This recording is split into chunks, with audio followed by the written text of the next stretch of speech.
obrigada aos participantes. Meu nome é Marília Maciel, sou pesquisadora e coordenadora do Centro de Tecnologia e Sociedade, aqui da Fundação Getúlio Vargas.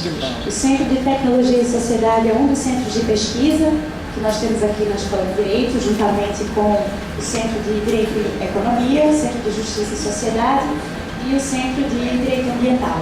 O Centro de Tecnologia e Sociedade foi o primeiro centro a ser criado aqui na FGV, foi criado há 10 anos, e nós trabalhamos em 3 linhas de pesquisa, principalmente. A primeira delas é uma linha de pesquisa que trata de economia criativa, acesso ao conhecimento e todas as questões relacionadas ao direito autoral, a questões relacionadas à pirataria digital. A segunda linha de pesquisa trata de democracia, assuntos relacionados a como a tecnologia, as tecnologias de informação e comunicação, e particularmente a internet, têm afetado as práticas democráticas, a relação entre cidadãos, poder público, a participação política da sociedade civil organizada, tem transformado e criado novas formas de construção mais participativa e democrática de projetos de lei e políticas públicas.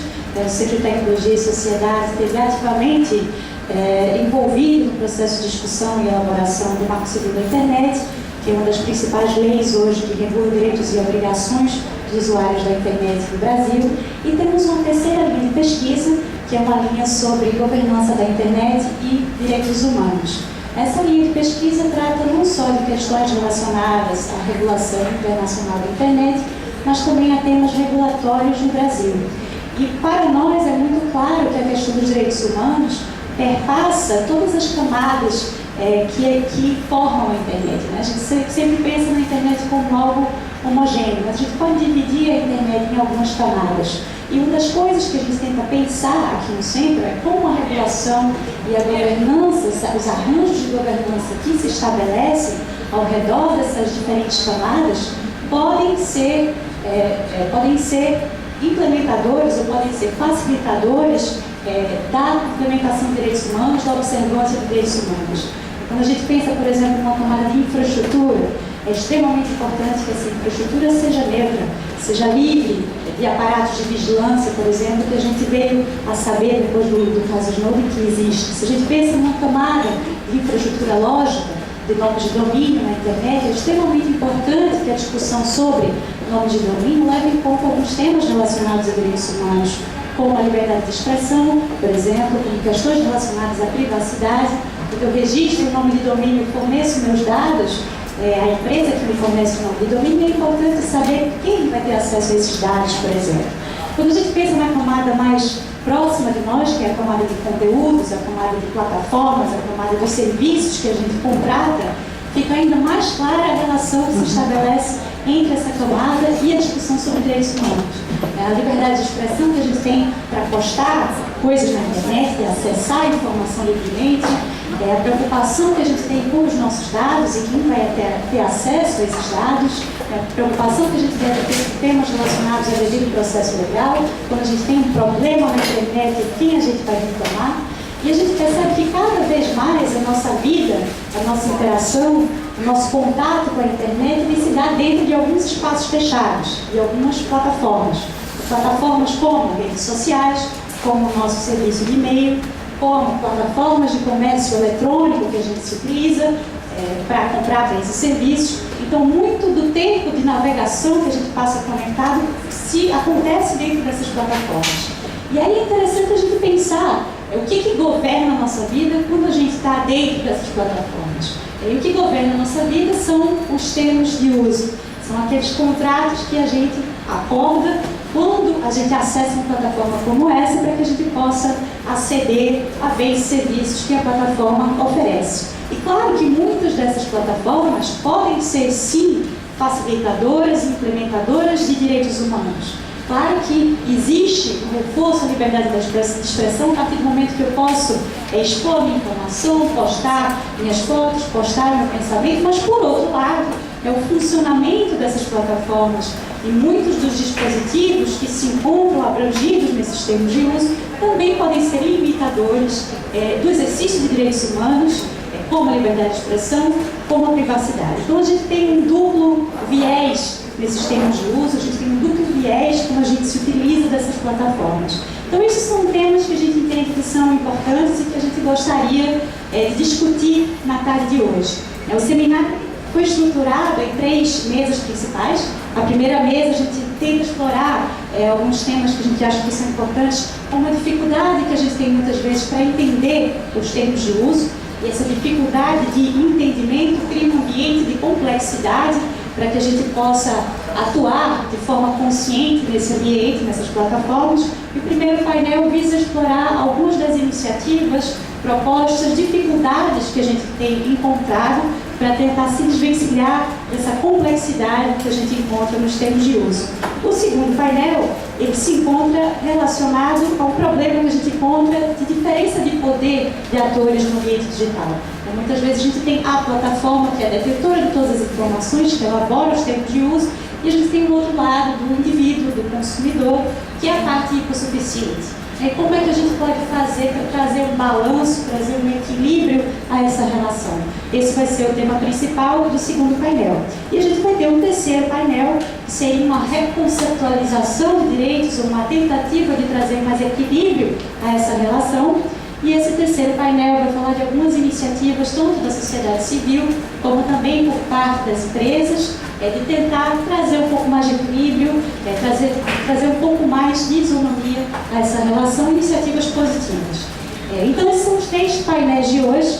A gente queria novamente agradecer a presença de todos, agradecer a presença dos palestrantes, e dar início de saída do primeiro painel, só lembrando um último ponto, que também é importante. A gente convidou algumas pessoas que infelizmente não podiam estar presentes aqui, mas que gostariam muito de participar.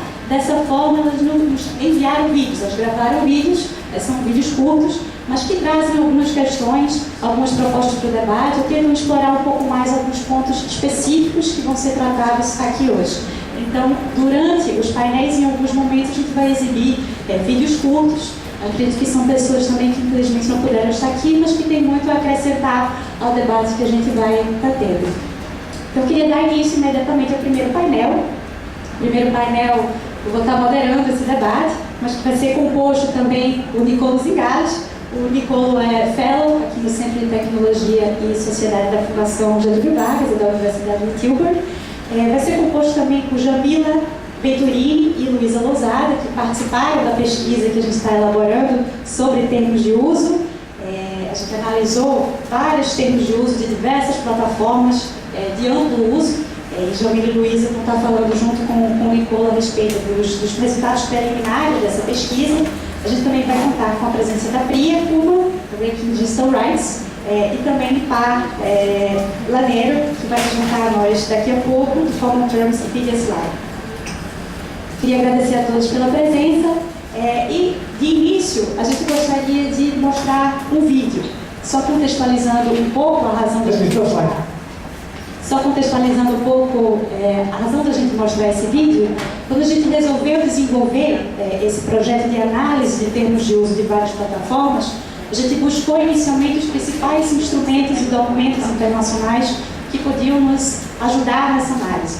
E um dos documentos que a gente achou que são mais interessantes e esclarecedores foi um documento elaborado pelo Conselho da Europa, um guia para usuários da internet acerca dos direitos humanos dos usuários, de como os governos têm uma responsabilidade de implementar esses direitos humanos, mas não somente os governos, as plataformas também têm uma responsabilidade de fazer com que esses direitos sejam observados e também de que eles possam ser conhecidos da maneira mais clara possível. Esse guia tenta implementar legislações internacionais que foram aprovadas no âmbito do Conselho da Europa.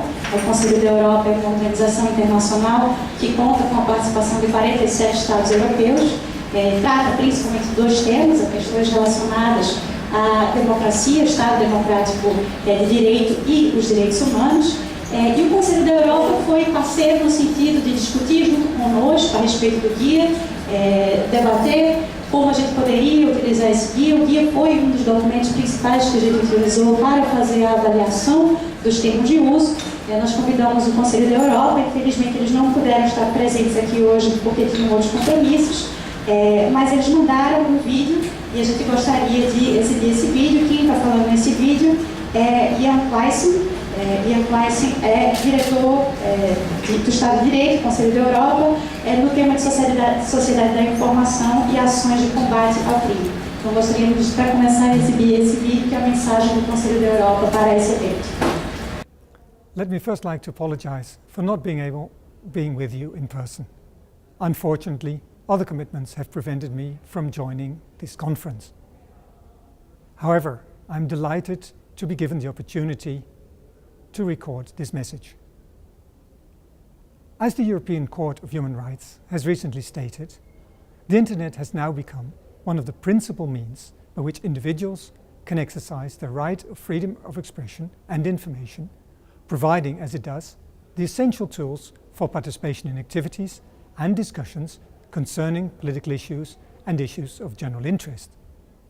This conference, therefore, is extremely timely, and the purpose of this event is very important for the Council of Europe's mission to promote the respect for human rights, fundamental freedoms, democracy and the rule of law. Indeed, these values apply and shall be fostered in the online environment as in the offline world, and the Council of Europe believes that Internet users should receive the maximum support to understand and effectively exercise their human rights online. Today, the Internet constitutes a new, all-encompassing social and public space. ICTs can be used to significantly enhance the exercise of human rights and fundamental freedoms, but they may also adversely affect these rights. In a shared and unique Internet environment, the various stakeholders have a duty to behave responsibly and to manage this global resource in the public's interest. This means that governments have a duty to secure human rights to everyone within their jurisdiction, whereas private actors have a responsibility too to respect human rights. This responsibility is key in fostering a human rights-based approach to the Internet and is a fundamental component of the project Protect, Respect and Remedy, the framework endorsed by the UN Guiding Principles on Business and Human Rights. These UN principles have been welcomed and strongly supported by the Council of Europe and have been explicitly mentioned in the Committee of Ministers' recommendation on a guide to human rights for Internet users. Business enterprises such as Internet intermediaries play a key role in providing both the infrastructure and the basic services that allow individuals to access and to use the Internet, and thereby exercise their right to benefit from the information society. Therefore, these private actors have a key role to play in promoting human rights and fundamental freedoms. Now, the terms and conditions imposed on Internet users by Internet intermediaries have clearly the potential of limiting the rights of Internet users. Therefore, such terms and conditions must respect human rights standards. The Council of Europe very much welcomes the organisation of this important conference on terms of service and human rights, and would like to acknowledge the work undertaken by the Centre for Technology and Society in promoting Council of Europe standards, with particular regard to terms of service and human rights project. I wish you all a very productive meeting and look forward to fruitful cooperation between the Council of Europe and you all in order to build together a sustainable, people-centred and human rights-based Internet. Thank you very much. Obrigada, conselheiro, por ter enviado a mensagem. Gostaria então de passar a palavra diretamente para o Nicolas Ingales, que vai falar um pouco sobre o projeto que a gente vem desenvolvendo sobre termos de uso de plataformas e serviços online. Thank you very much.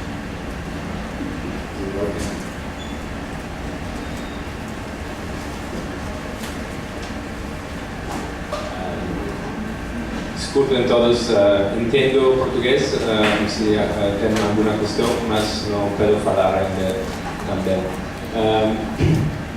I want to first of all start with the understanding that everyone came here because they know that we have a problem, a challenge actually, that we have to face in this online world, which is an information gap between platforms and users.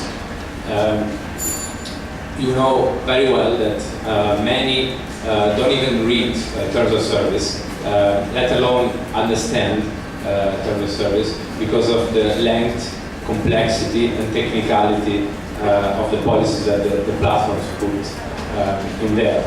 So what is important for us is to make sure that consumers enter to form part of the social contract and understand what are the rules of engagement of both platforms and users in this online world. Why is this important? As Marita mentioned in the introduction, we live in a continuously intermediated environment. Every action that we take on the web is enabled, controlled, or otherwise regulated by the use of these platforms. So eventually, if we are not able to understand the rules that apply to us in this space, we might feel alienated, and we might not engage in a significant amount of social interaction, including also the ability to develop ourselves as a human beings. We have conceived this project with the idea that online platforms today constitute what we call the gates or gateways to the wealth of knowledge that is available in the information highway. And by this I mean entities which, as gates, impose their toll upon us in order to be able to benefit of this wealth of knowledge. And these tolls might be imposed in terms of restriction of the content that we can produce on these platforms, in terms of privacy, so the data extraction, and also it might be simply a toll in terms of a fee that you have to pay to join the platform.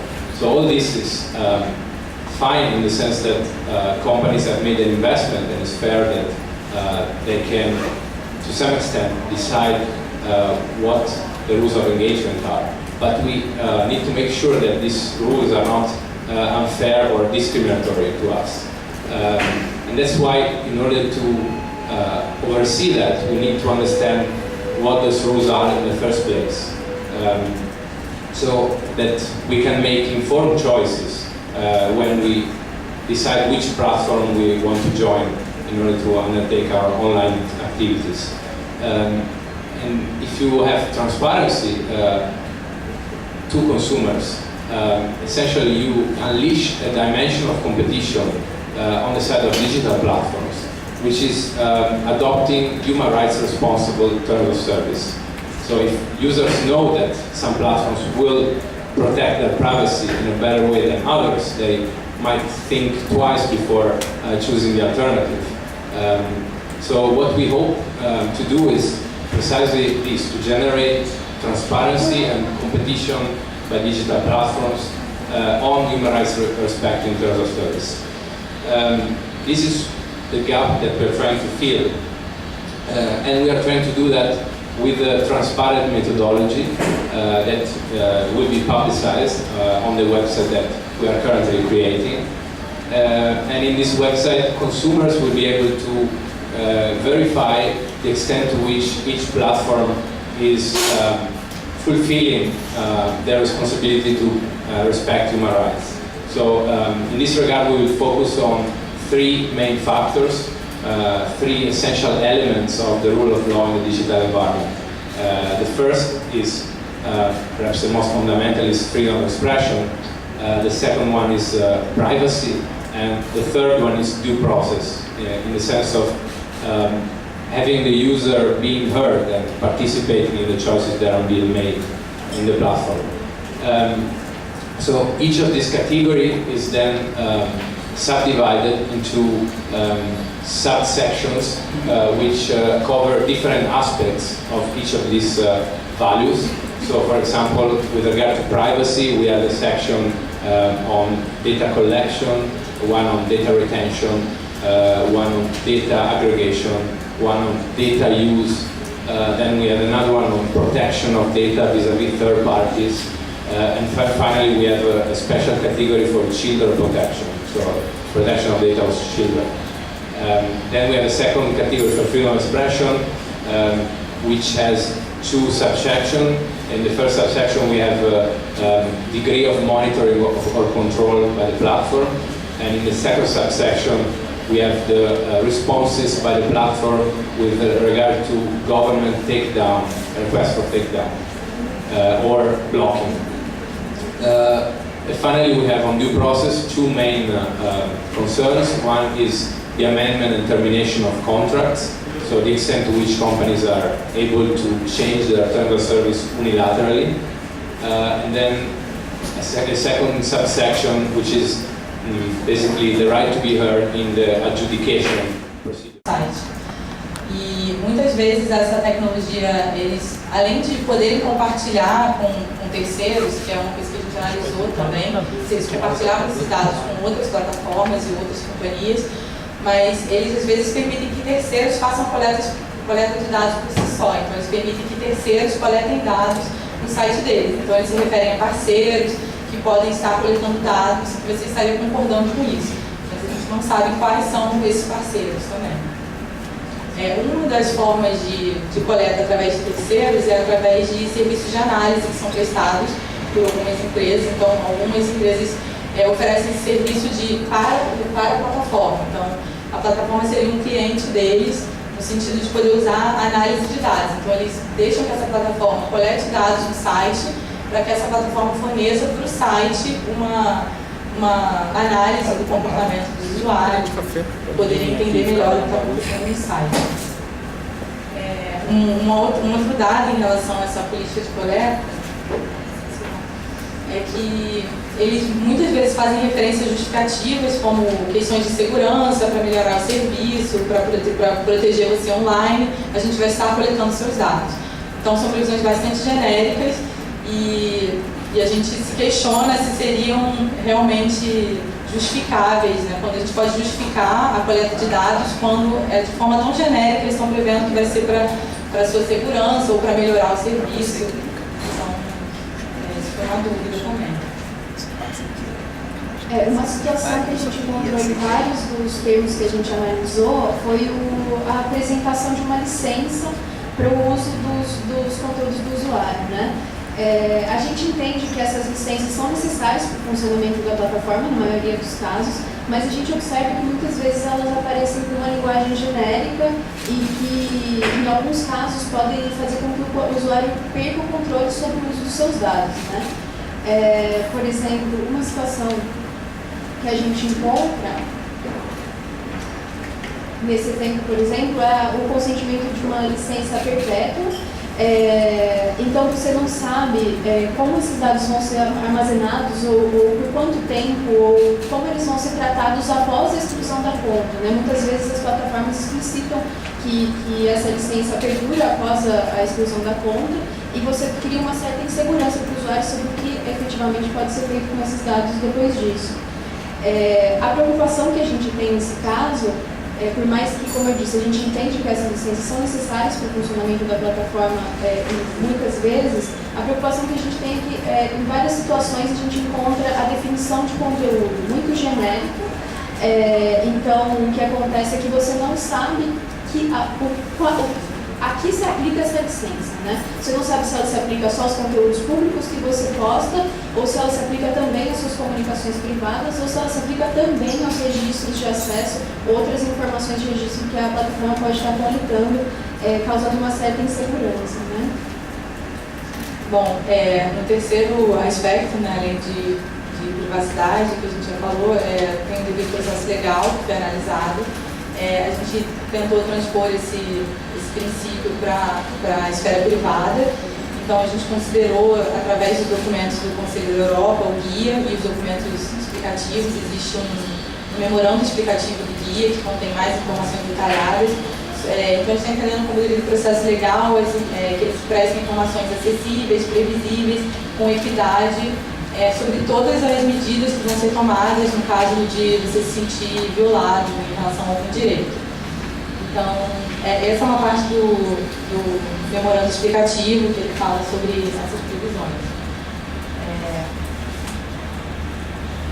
Ele está falando aí também do direito a um julgamento justo e se refere a outros documentos internacionais também que foram utilizados para o guia do Conselho da Europa. Uma cláusula muito comum que a gente encontrou, assim, praticamente todos os termos de uso, são que essa cláusula da jurisdição. Então, o site geralmente coloca como a jurisdição aplicável seria aquela de origem do site, né? Então, se o site é americano, você teria que ir até os Estados Unidos para poder pleitear seus direitos. Então, aí nessa cláusula vocês podem identificar isso. Inclusive, as leis aplicáveis seriam as americanas também. Isso iria de encontro ao que a gente acabou de falar, de um julgamento justo, com igualdade de armas. E no Marco Civil da internet, assim, em relação ao caso brasileiro, a gente tem bem especificado que em qualquer contrato de adesão que não ofereça essa alternativa da adoção do foro brasileiro é nulo. Então, a partir daí, pelo menos na realidade brasileira, a gente tem essa garantia bem forte na lei, mas que, apesar disso, a gente não encontrou nos termos de uso para os sites do Brasil. Um outro aspecto que a gente analisou foi que a gente percebeu é que você pode dar a sua anuência em relação aos termos de uso, mas você não tem a menor garantia, porque você concorda e você não tem nada salvo com você e você não tem como garantir que eles possam mudar esses termos e provar que você realmente ainda, que você tinha aquele direito, você anuiu com outro tipo de cláusula. Então, a gente pegou um exemplo de um decreto brasileiro, que é o 7962 do ano passado. Ele se aplica ao comércio eletrônico, ao e-commerce, e ele fala exatamente que a plataforma precisa disponibilizar o contrato assim, para conservação, reprodução, imediatamente após a contratação. Então, a gente acha super importante que essa interpretação seja ampliada para qualquer tipo de relação de consumo e que possa ser interpretada também para todas as plataformas e não só exatamente de e-commerce. Um outro aspecto do devido processo legal é essa alteração do contrato. Então, muitas vezes, eles falam que podem mudar o contrato quando eles quiserem em relação aos termos de uso, que você deveria estar sempre voltando aos termos de uso para analisar se teve alguma mudança. Então, eles passam para o consumidor essa responsabilidade de saber de qualquer mudança nos termos de uso. Então, isso é uma parte do guia dos direitos humanos, que eles falam que o usuário tem que ser informado de uma forma clara e compreensível sobre qualquer mudança, que é uma coisa que não está sendo aplicada também. Em relação ao caso brasileiro, a gente tem o Código de Defesa do Consumidor, que considera nula qualquer cláusula, qualquer modificação unilateral do contrato. Então, se não teve essa notificação e o consentimento do usuário, ele seria nulo e, portanto, não teria qualquer valor.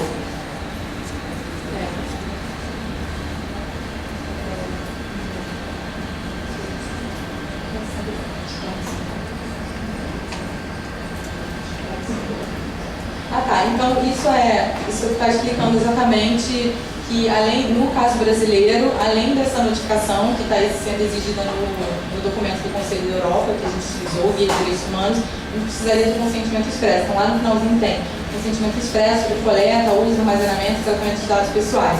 Em relação aos dados pessoais, o Marco Civil fala que deve acontecer de forma expressa e de forma destacada das demais cláusulas contratuais. Então, não pode ser mais de uma cláusula no contrato que se diz diretamente respeito aos dados pessoais, tem que ser de forma destacada, separada. Bom, o guia também incorpora o direito à liberdade de expressão, como determinado pelo artigo 19 da Declaração Universal de Direitos Humanos, junto com o direito de acesso à informação. É interessante notar que ele fala que o direito à liberdade de expressão online engloba tanto discursos inofensivos, quanto também aqueles discursos que podem ofender, chocar ou perturbar outras pessoas. O guia ele também estabelece que as plataformas elas têm o direito de estabelecer políticas próprias de restrição de conteúdos, mas que essas políticas devem ser claras o suficiente para que o usuário saiba se ele quer ou não aceder a esse serviço, se ele quer ou não utilizar aquele serviço. Nos nossos critérios, novamente, a gente utilizou esse princípio. A gente entende que, às vezes, podem haver abusos, mas a gente optou por não avaliar as políticas se elas eram muito extensivas ou muito abrangentes, a gente optou por avaliar se elas eram claras aos usuários, de forma que eles possam tomar uma decisão informada sobre entrar ou não naquela plataforma. Outra coisa que a gente optou por valorizar é a retirada de conteúdos como pornografia infantil e discurso de ódio na nossa metodologia, desde que essa definição fosse clara o suficiente para não dar margem para outras restrições. Uma questão, a gente vê, por exemplo, eu trouxe 2 exemplos de cláusulas genéricas que dão margem para a remoção de conteúdos. Então a gente pode remover conteúdos que a gente razoavelmente acreditar que violam as nossas políticas, a gente considera que essa não seria uma cláusula clara o suficiente. Pode passar para a próxima, que é outro exemplo. E uma questão que a gente encontrou foi a dificuldade de se balancear direitos fundamentais, né? Então, quando a gente trata, por exemplo, da proteção da privacidade ou da proteção dos direitos autorais nesse caso, como fazer com que não haja abusos, né? A gente entende que é totalmente legítima a exigência ou pedido de retirada de certos conteúdos, mas a gente gostaria de, por um lado, valorizar a retirada imediata de conteúdos que violem os direitos de terceiros, mas por outro, não incentivar a retirada arbitrária de certos conteúdos, né? Então, nesse caso, nossa metodologia, a gente inseriu uma cláusula que valoriza a oferta de uma possibilidade de questionar a retirada de conteúdos. Então, a plataforma retira, mas o usuário teria a possibilidade de questionar isso posteriormente. E a gente também, ao tratar de privacidade, entendendo que se alguém publica um conteúdo que viola a minha privacidade, eu gostaria sim que aquele conteúdo fosse retirado imediatamente, a gente tratou isso tanto no aspecto de privacidade quanto no eixo de liberdade de expressão, de forma a tentar equilibrar essa situação e não desbalancear para um lado nem para outro. Essa foi a situação que a gente encontrou, já que a gente precisa chegar a um critério geral e não tem como avaliar caso a caso, né? Mas a gente entende que esse é um grande desafio que ainda persiste. Bom, essas são as coisas que a gente tinha para compartilhar com vocês e espero continuar debatendo depois nas perguntas. Obrigada. Queria agradecer a Jamila e a Luísa. A Jamila e a Luísa vieram trabalhar conosco justamente para trabalhar nesse projeto específico. Conjuntamente, elas analisaram mais de 100 termos de uso. Algumas plataformas trabalham com vários termos de uso diferentes para cada serviço. Pensem no Google, por exemplo, que tem esse termo de uso para Gmail, outro para YouTube, outro para outros serviços. Então, foi um trabalho extensivo e, como vocês viram, com as planilhas coloridas, sempre que a gente passa pela Jamila e pela Luísa, nós temos planilhas coloridas mostrando os computadores. E agradecer por compartilhar, e como eu falei, é um trabalho em andamento e a gente espera bastante o feedback, os comentários e as perguntas, as dúvidas e as críticas de vocês, que fazem parte também para a gente poder publicar o relatório final. E então, passar a palavra para o Parte, do Common Journalist Media Slide, para falar um pouco da experiência e do projeto que eles desenvolvem, tá? Muito obrigada por estar aqui com a gente. Thank you. Can I have my slides? Yes. Thank you. My name is Parlanero. I'm from Stockholm, Sweden, and I want to talk a little bit about terms and conditions from my perspective as an engineer, which may be a little bit different from most of the rest of us. This is my agenda. First, I want to talk about the biggest lie on the internet. Then, I will tell you about a group called Open Notice, and what this group has identified in terms of ideas for change. How can we stop the biggest lie on the internet?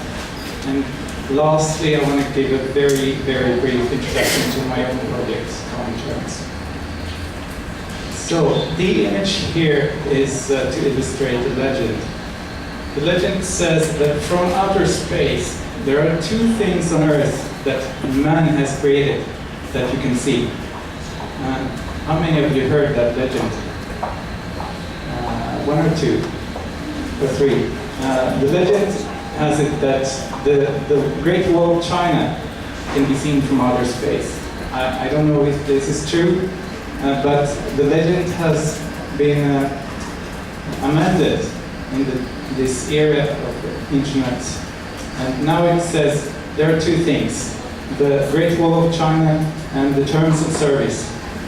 Because those are extremely long constructions, as we all know.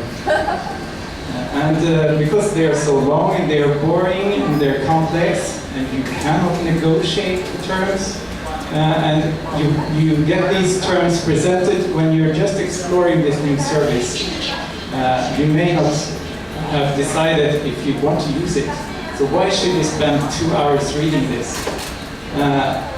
Or if you really want to use it, because all your friends are on the same platform, then you really don't have a choice, do you? Because if all your friends are on the same platform, you must be there, no matter what the contract says. So, this is the biggest lie on the internet. I have read and agreed to the terms and conditions. If you search Twitter or some other feed for biggest lie, you will find this. People are reacting to this lying every day, every hour, all around the globe. They don't like having to lie, but this is the reality today. So, there are a lot of consequences of this that people don't read. First of all, users' interests are not protected. Because why would companies draft contracts that protect users if the users don't even read the contract? There is no negotiating power if you don't read the contract. So, okay, and if nobody cares what's in the contract, then you cannot compete by having great terms. So there is nothing moving forward here. The websites and other services, they don't improve the terms, as nobody reads them. So this is really bad. And then the second big thing is that nobody knows what rules apply. And some people, they choose not to use the services. For example, they join Facebook, but they never post anything of private, like no images, nothing about what they're doing. And how fun is that? Because they don't know what's going to happen. So that's one category of users. And another one is people who they break the rules because they don't know the rules. And yet another category is people, they don't want to sign this contract because they don't know what's in it. So they stay out. And they miss a lot of social interaction, if we're talking about social media now. So the third big problem I see is that lying has become the default. And this should, according to my non-professional understanding of psychology, this should erode the contract respect. Why should you respect agreements if you enter into agreements every day without knowing what the agreement is about? It must be a bad thing. For me as an engineer, it sounds stupid. And well, the people who don't want to sign, they're excluded. I think this is the reason why most of the old generation in my country is outside of the internet. They don't want to read all these contracts because they have no ability to read. And there are even more problems to the biggest lie and these contracts that nobody reads. It's hard to keep track of changes. It's hard to remember what you agreed to, as the previous presentation also said. It's hard to revoke when you have no receipt, you have nothing. How do you revoke your consent? And the problem is real because on the net, investments are so small that you can have an agreement with a company that only invested like $10 into their store. In the physical world, you have to invest thousands of dollars to have a store, but on the web it's only $10. So there's much less reason for trust online. And also it's cross-jurisdictional. You enter into agreements with people and organizations from all over. So this is a challenging area. And every month or so, a group of people react to this and say, we don't want this to happen, we want change.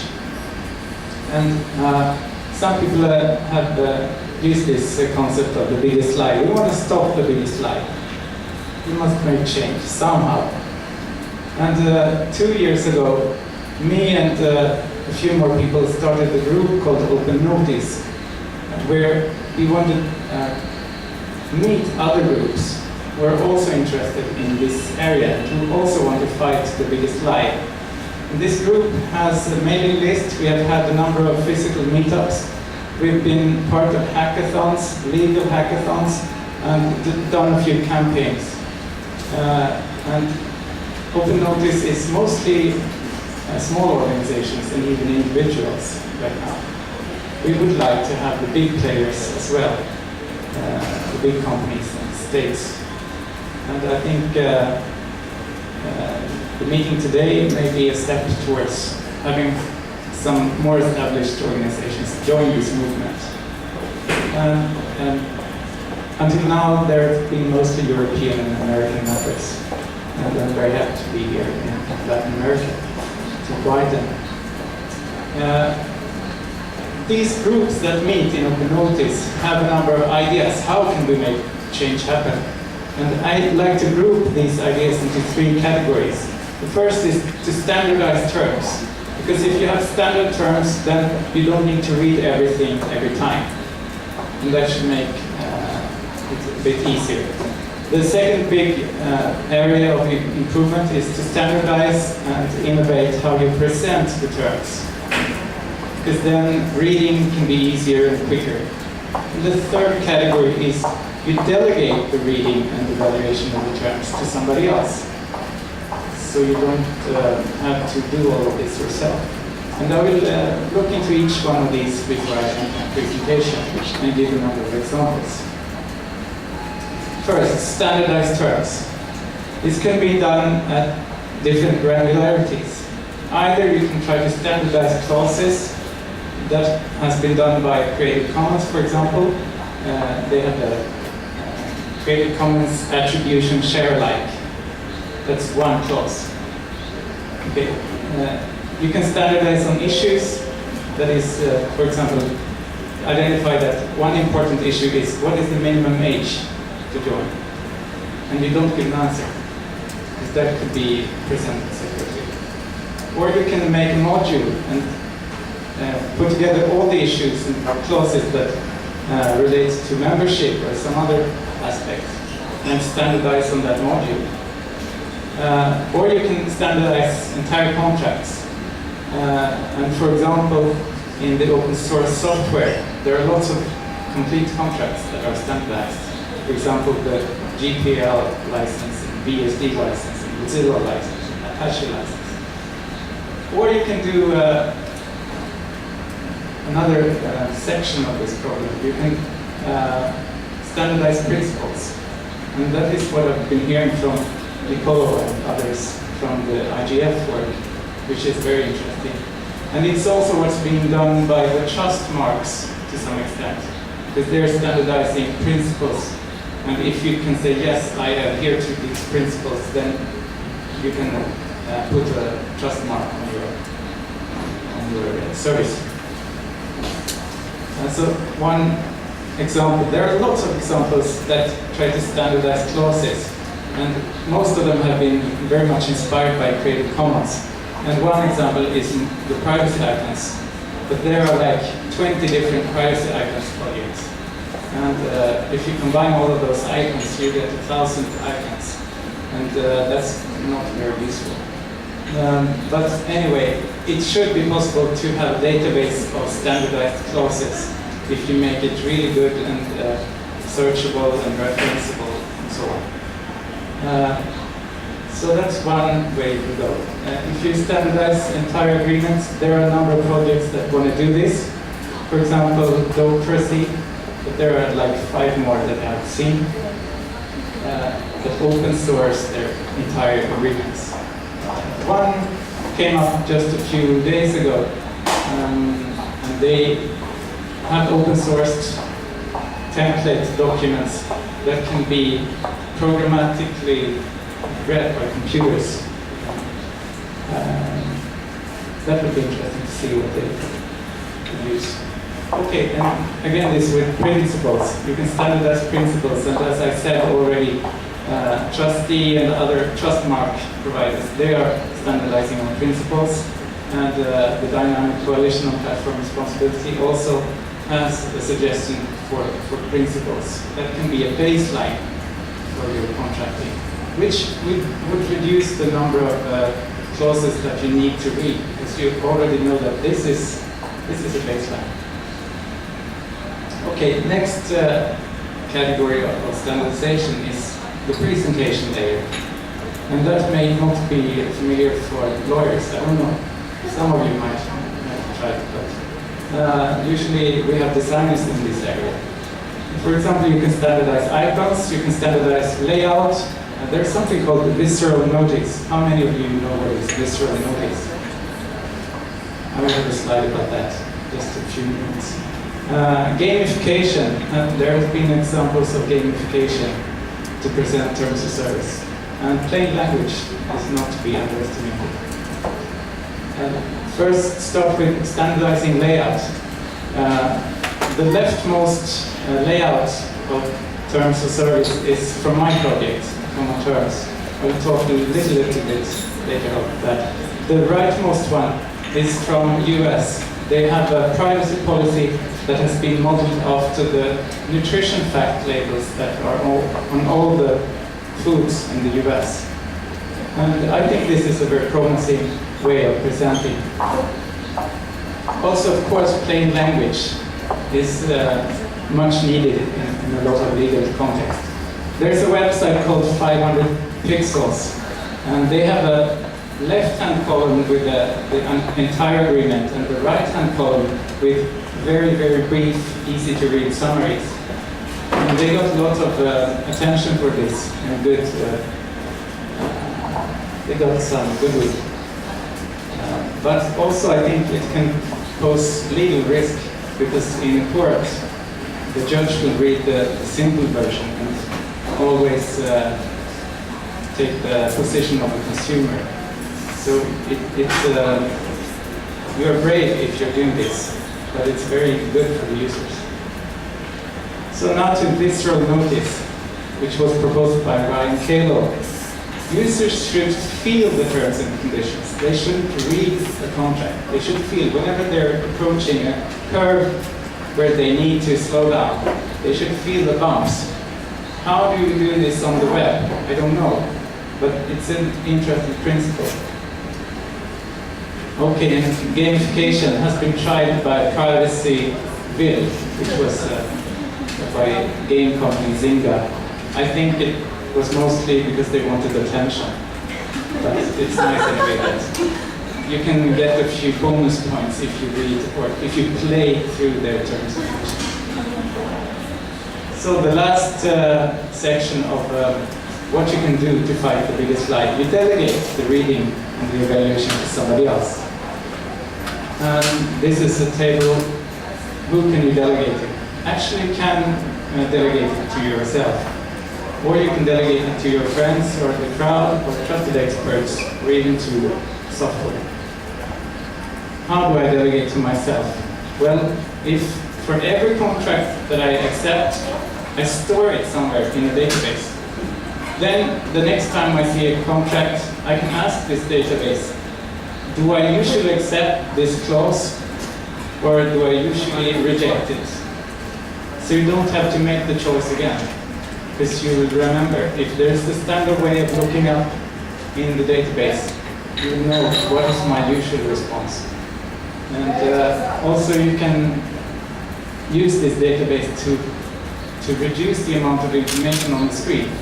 If you have already agreed to a number of terms and rejected others, you could choose to display only the stuff that you have never seen before. That would make the terms of service summary much smaller. And you could delegate to friends. For example, what terms are my friends agreeing to? And what do they comment? How many people agree to these terms? If you have social media connections, you should be able to do this, but I haven't seen it really so far. But this I have seen. The first image is from TOS VR, Terms of Service Didn't Read. They have a plugin for web browsers where they show up an icon giving a grade to the Terms of Service of a website. This grade has been given by a group of people who will join the mailing list, the community. So you don't have to read it yourself. You can see what the community says. And they have even made some comments. But then, can you trust this community? That's a challenge. The rightmost one is privacy score. They give a score out of 100. So you've delegated to some experts. You can also delegate to robots or software. For example, the TOSPAC project from the EFF, they have been tracking changes to terms of service documents, and that's a very good service. And there are other things that bots can do as well. They could compare terms of service with the database of your previous agreements, for example. And my best hint is that you should combine several of these approaches to get a good future for terms of service. And my project, Common Terms, has combined a few of them. We have created a database of standard clauses, and we have a preview layout that we want to standardize. It's a draft, at least. So instead of just clicking yes, I agree, you click preview the terms and you get a one-screen summary. And it's always with the same layout, the same sections. And you identify the sections developments. Because we found out that there are too many clauses. You cannot have 9 for every clause, because it's going to be too hard to learn all of the icons. And that was the end of my presentation. Thank you.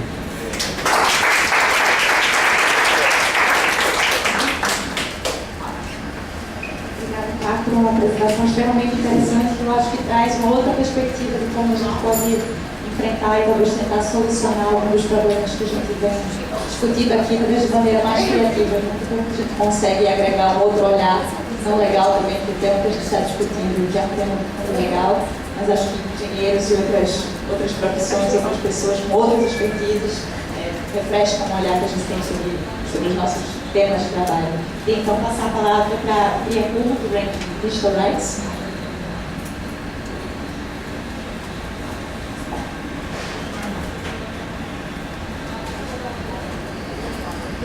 Obrigada. Thank you very much for having me here. I am Priya Kumar. I'm with Ranking Digital Rights. We are based in Washington, D.C. And first I'll give a brief overview about what we're doing, and then I'll talk a little bit about the initial findings of our pilot study, which we are currently, we're working on it right now, and hope to be finished by early next year. So, Ranking Digital Rights is ranking the world's largest technology companies on how well or not they respect users' rights to free expression and privacy. And you'll notice the respect comes from the UN guiding principles that we've talked about. So we're plugging into the framework and approaching it from that one perspective of how our company is doing, since we've decided that they do have an obligation to respect these rights. Over the past year and a half, we've developed a methodology that we're going to use to actually do the ranking of these companies based on extensive stakeholder consultation and lots of feedback from a variety of people. The methodology has 3 sections on general human rights, freedom of expression, and privacy. And the ranking is based entirely on publicly available data, so we highly value transparency. We look at a variety of documents about company disclosure. So this, of course, includes the terms of service, the privacy policies, but as Jamila has highlighted, there are a variety of policies, corporate reports. We also look at what information companies disclose on their websites, a corporate blog. So very broadly looking at company disclosure and company transparency. And we believe that while it's great and we want for companies to be addressing these issues, it's not necessarily helpful if users and the public or the stakeholders aren't aware of it. So it's one thing for a company to be actively addressing the issues that we're talking about, but it's not, if users don't know about it, then what good is it? How can we make informed decisions? And so that's why we are focusing entirely on publicly available data.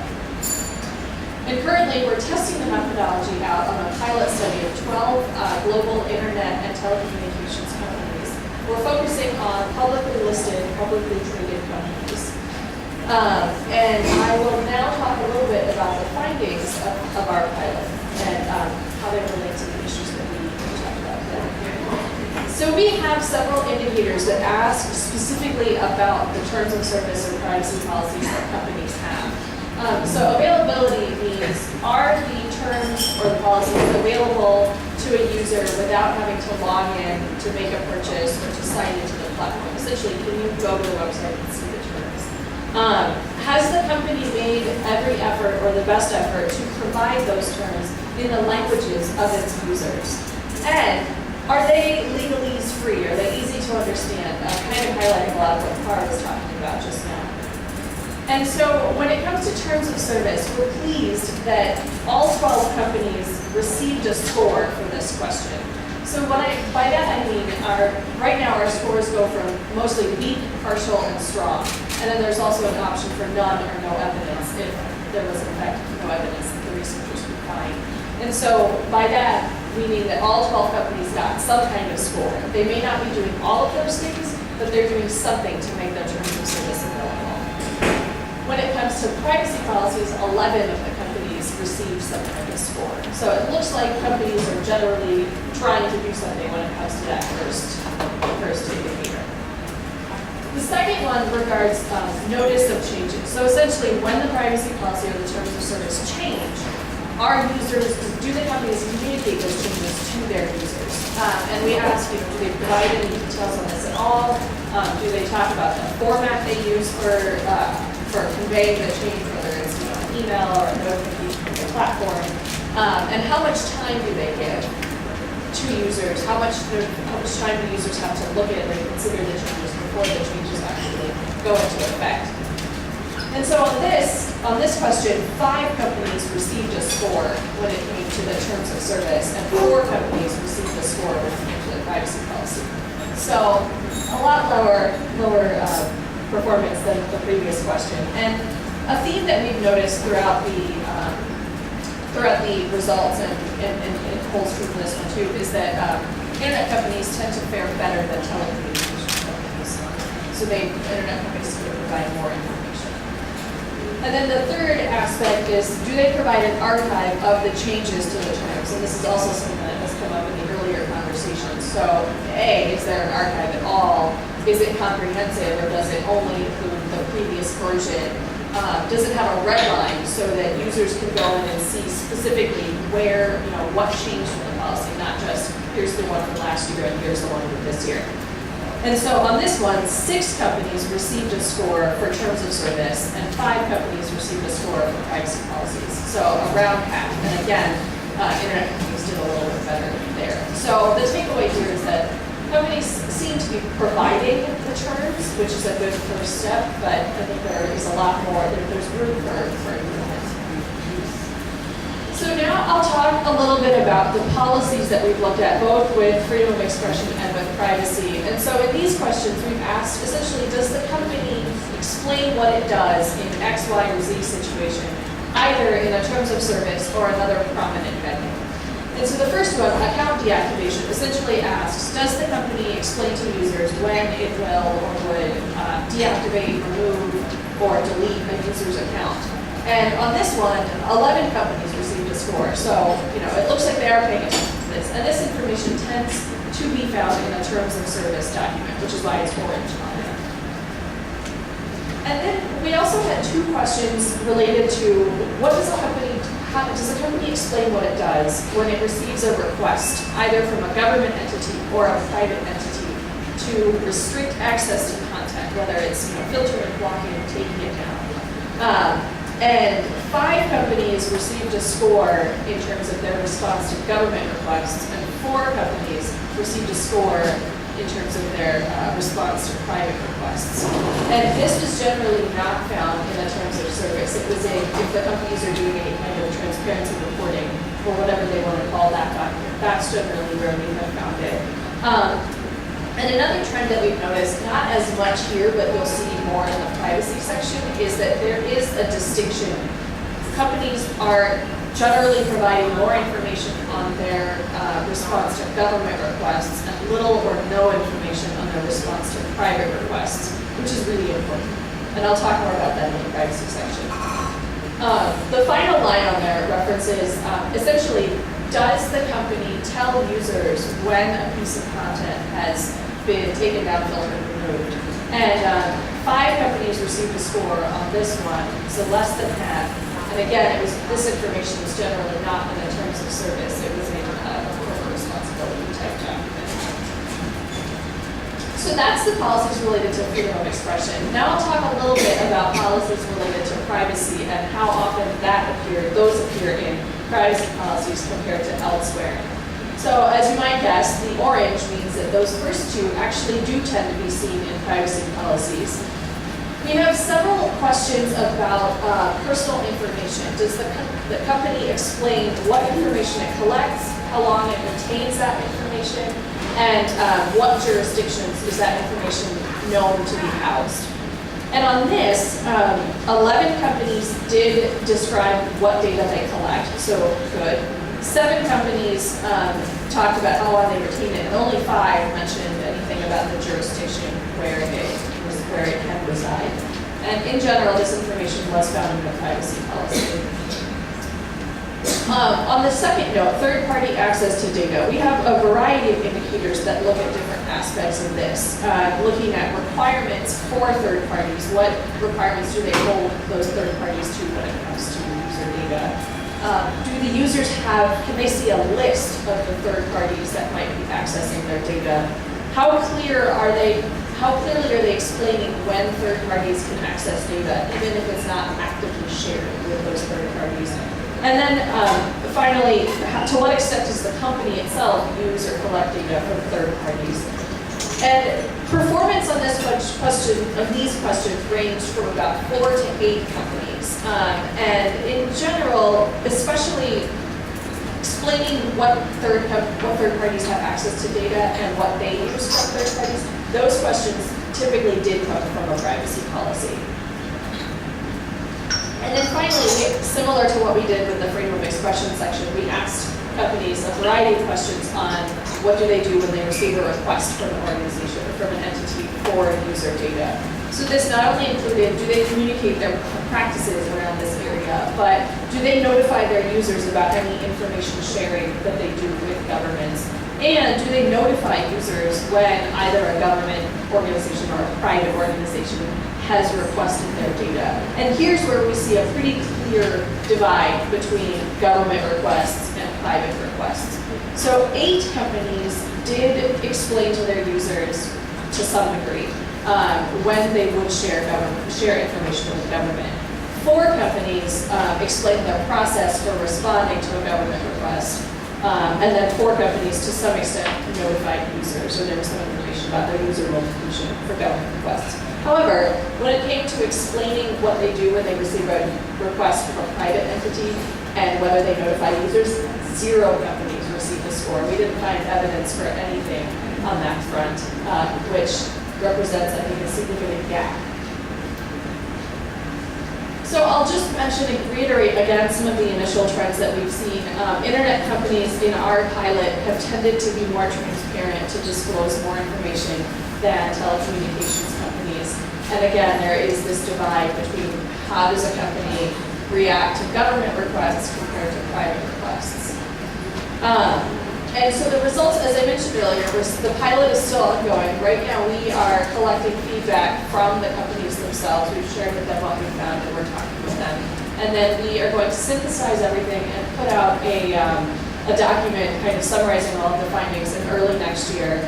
Because the pilot is our way of testing the methodology, we're not releasing the scores or the company names, but we are going to do some more stakeholder consultation, collect more feedback, refine the methodology, and then next year do a full ranking of companies, and that information will be publicly available on an interactive website about a year from now, so late 2015. And if anybody wants, I have several handouts, or I have several copies of a handout for anybody who wants more information specifically on the project. But that is what we have found so far, and we look forward to sharing the results and the full ranking as all of that comes together.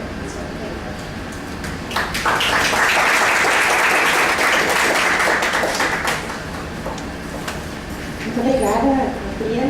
Existe um espaço bastante interessante no Fórum de Implementação da Internet, do IGF. O IGF é um dos espaços principais para a discussão de governança da internet. A participação no IGF é multissetorial, ou seja, tem atores de governo, sociedade civil, empresa, comunidade técnica e acadêmica. E um dos espaços mais interessantes que eu acho, mais ativos do IGF, é justamente a coalizão dinâmica sobre responsabilidade das plataformas, dos intermediários. Então, existem vários projetos, como o nosso, como o Mr. Rights, como o PAI, vários outros projetos que eu acho que estão trabalhando com uma frequência semelhante e se encontram todos os anos no GEF, Fórum de Governança da Internet.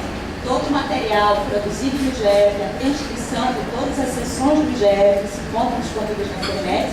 Eu acho que o GEF lançou uma tendência de transparência muito grande ao colocar todas as transcrições disponíveis.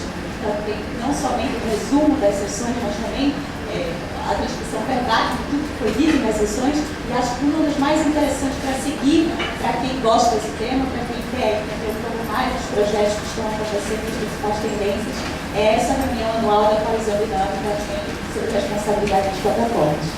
Antes de passar a palavra para vocês, como a gente sempre pergunta se alguém tem alguma pergunta, e aí a gente fica tentando elaborar o que a gente queria dizer, a gente tem uma estratégia para poder minimizar isso, que é mostrar mais um vídeo antes de passar a palavra para vocês. Enquanto vocês estão pensando nas perguntas, a gente vai mostrar mais um vídeo. Eu estou perdendo os papéis, mas agora me achei. O vídeo é do Termos, fundador do Termos e Condições, um projeto que analisa termos de uso da perspectiva de privacidade, legislação que monitora as mudanças em relação a termos de uso e privacidade. First of all, thanks Nicolo and everyone involved in the team for the chance to participate here. Well, what do? I'm an internet lawyer, and for the last 2.5 years I've been reading terms and conditions. I know, no one is perfect. Through the reading, my first objective was to translate the legalist text to something easier to understand. Then I've been running a few side projects. One of them tracks weekly the changes in terms and conditions. In fact, right now I'm tracking more than 5,000 terms and conditions, and I'm detecting almost 20 changes per week. Another project tries to map the services according to where they say that they store our data. And finally, a small search engine tries to make it easier for the user to find the service according to the age of consent.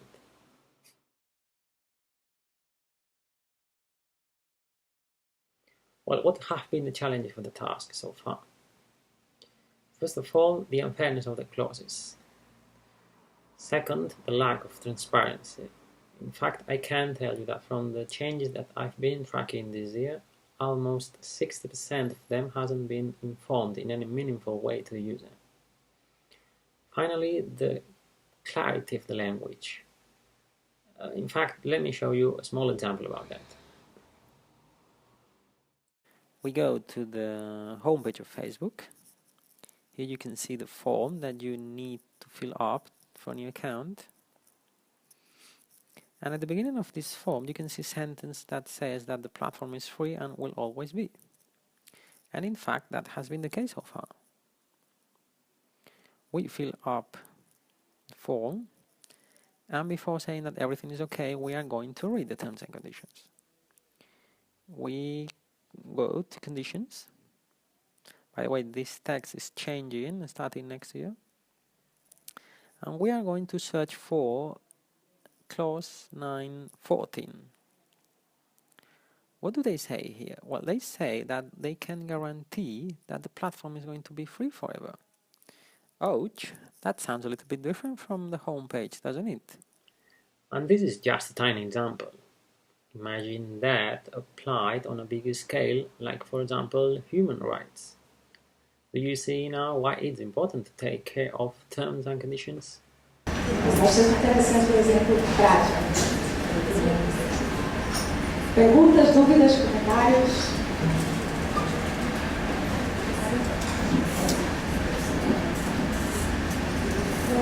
Sem microfone. I'm interested in the countries on the studies. Which countries are you ranking right now? Which are the countries? Which are the ISP of the companies?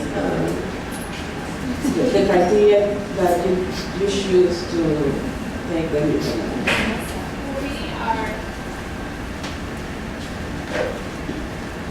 We've got 12 companies in the pilot right now, and they're global from all regions of the world.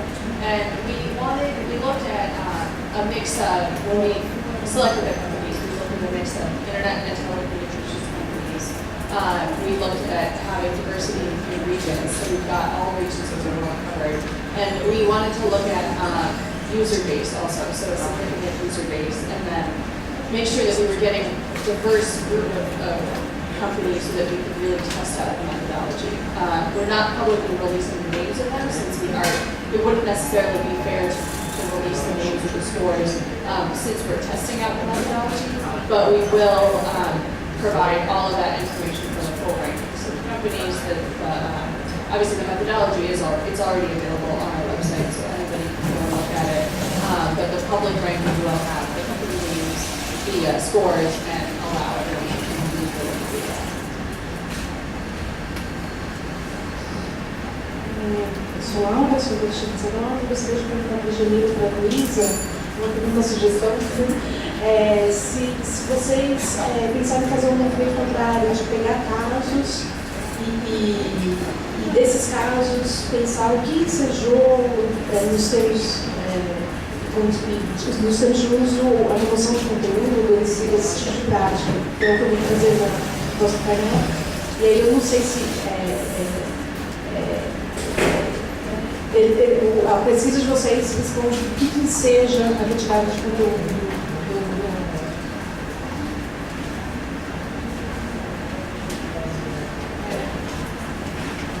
A gente identificou os termos de uso, eles são bem genéricos, eles falam de códigos sobre, na verdade eles se dão esses poderes assim, de poder retirar conteúdo quando eles entenderem que é necessário para a segurança.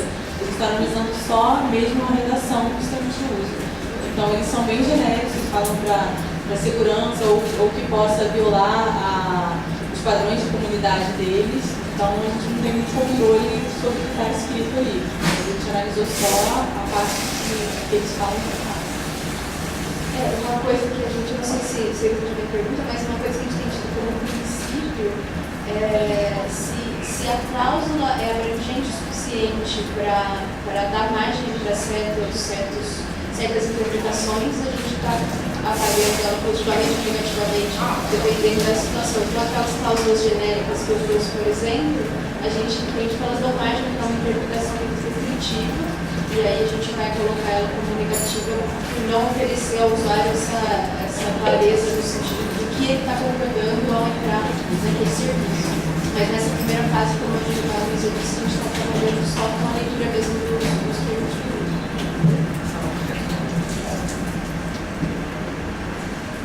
I'm Luis from CPS also. I would like to make a question for Priya. Priya, I understand, I don't know if you already reached this point in your research, but I understand that you may find that companies are infringing the law in many cases. And in these cases, are you willing or are you already collaborating with authorities in order to show that, look, these companies are infringing consumer rights, for example. What should we do? So this is a question.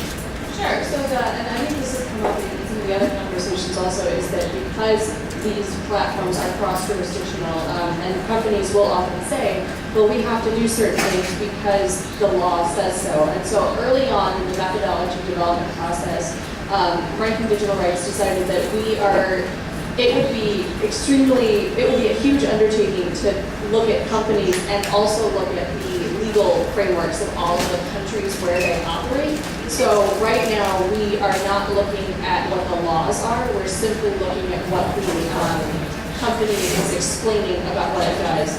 But company feedback is something that we have included throughout the process, so we talked to company representatives when we developed the methodology, and then for the pilot and the full ranking, we are going to the companies and saying, here's what we found. And so because we're in that stage right now, I don't know what's going to happen, but if they come and explain, this is why we're doing it, I think, we would, because we're doing the ranking based on publicly available information, we would want a company to essentially explain why. But so right now we're not comparing what the company discloses to the laws in the countries where they operate, but that is something that we have thought a lot about and how to it's definitely plenty.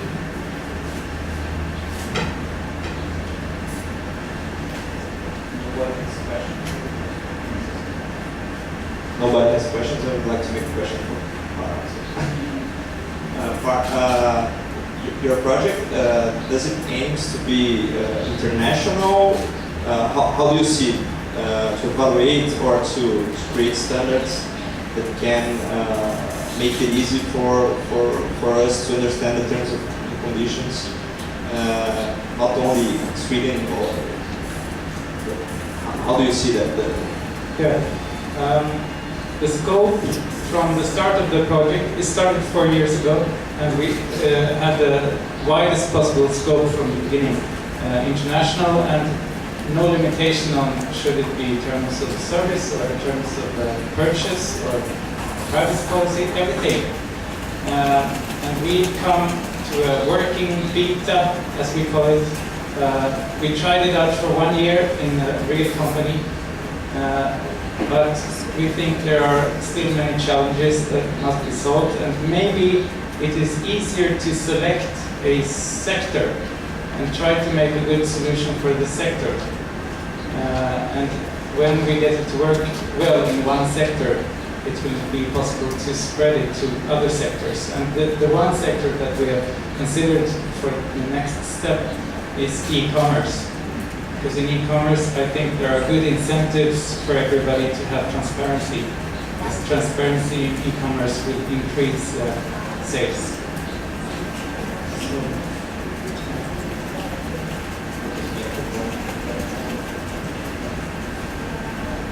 A pergunta que eu tenho, talvez para a Priya e para o Parte também, uma dificuldade que a gente encontrou foi em relação ao que é o compromisso legal das plataformas com os termos de uso, com todos esses documentos que a Luísa mencionou, e o que seriam práticas tecnológicas, ou boas práticas, ou práticas que eles têm.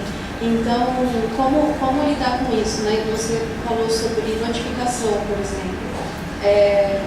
O que garante que isso não mude se isso não está plasmado no documento? Como a gente trabalha com essa dicotomia?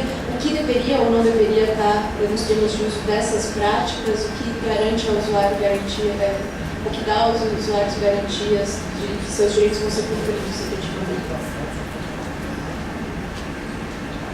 I think part of what we're trying to do is, of course, we're all having this conversation here on how do we deal with these really messy issues. And where we find our project situated is that we will look at, we've laid out kind of our roadmap of these are several dozen indicators related to the topics of human rights, free expression, and privacy. How are different companies tackling them? And then part of our goal is really to put this information out there and then let the community run with it. And so one of our goals, and this gets to the other question from earlier, is where can we highlight where places where legislation is getting in the way, or where laws are actually preventing companies from respecting users' human rights. In some cases they want to, but because of the laws of where they operate, they are not able to.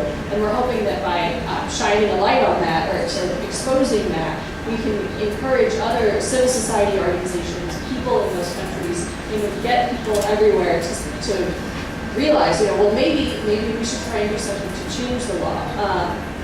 The other angle that we're taking by making this information available to the public is hopefully to also get investors to pay attention. Increasingly, we've seen there's been the rise of corporate social responsibility and other organizations that work in environmental rights or labor rights have seen companies start to pay attention to those issues and seen investors also start to value companies that take those issues seriously. And so part of what we're trying to do is provide information to investors who are concerned about these practices and say, well, this is how companies are dealing with it. And then because of course companies are accountable to their shareholders, not necessarily their users. That doesn't mean they shouldn't think about their users. Of course they should. But if we can also encourage investors to look at this information and be able to take that to a company and say, what are you doing on this? Or can you be doing better on this? We're hoping that that's another angle by which we can encourage companies that, this makes sense for you on lots of levels.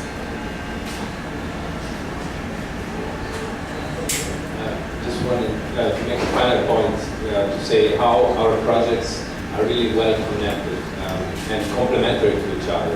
Because by analyzing terms of service, we can only go that far because we're missing an important part, which is how the companies actually implement those terms of service. And there are some things which are not even mentioned in the terms of service.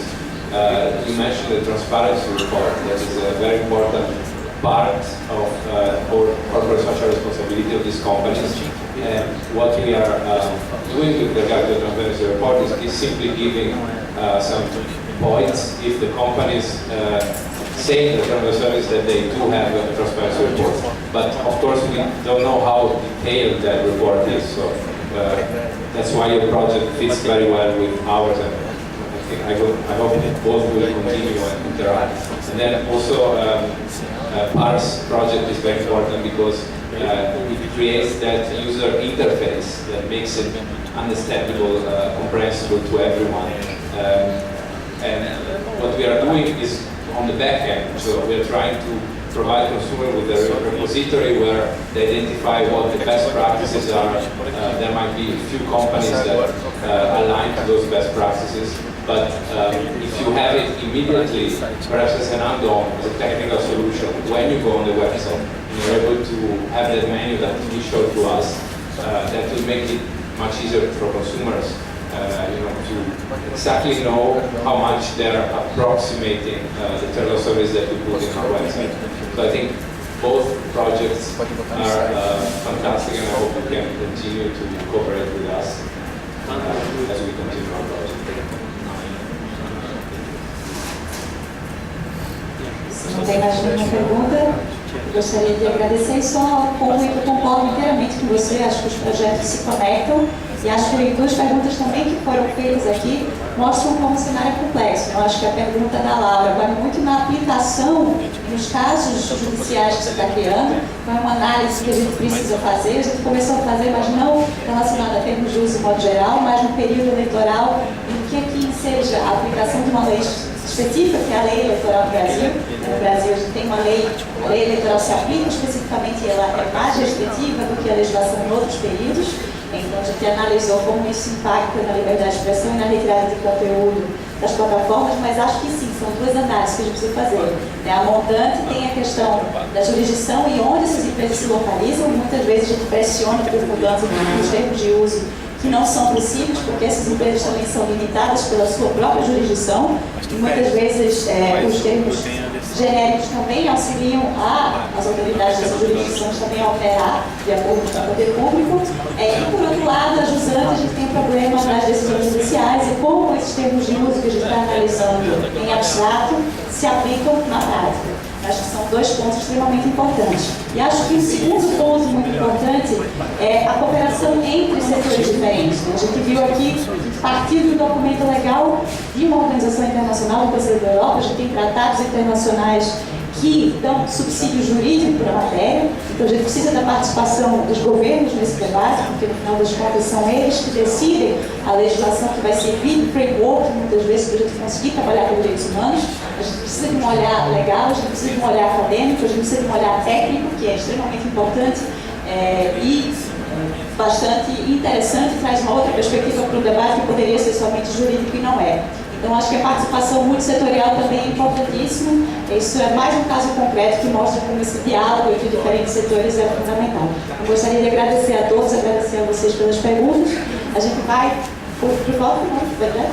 A gente vai quebrar para o coffee break agora e voltamos em 15 minutos. Obrigada a todos.